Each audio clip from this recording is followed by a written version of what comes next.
పెద్దలు BRS party అభ్యర్థి nomination వేస్తున్న సందర్భంలో పెద్ద ఎత్తున అన్ని నియోజకవర్గ కేంద్రాలలో తరలి రావాలి. పార్టీ కార్యాలయం నుంచి నామినేషన్ స్థలం వరకు కార్యాలయం వరకు పెద్ద ఎత్తున ర్యాలీ నిర్వహించాలి.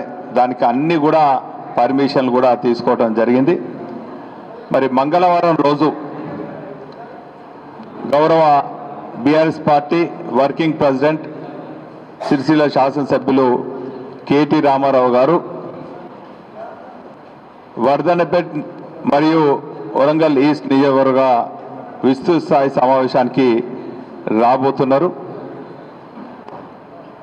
ఆ సమావేశాలు డి కన్వెన్షన్ సెంటర్లో వర్ధన్నపేట్ నియోజకవర్గం సమావేశం నిర్వహించడం జరుగుతుంది. అదేవిధంగా సోదరులు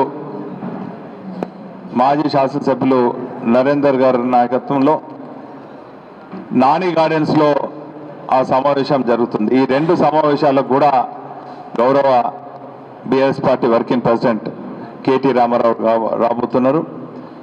ఇప్పటికే పరిస్థితులంతా కూడా బీఆర్ఎస్ పార్టీకి అనుకూలంగా ఉన్నది.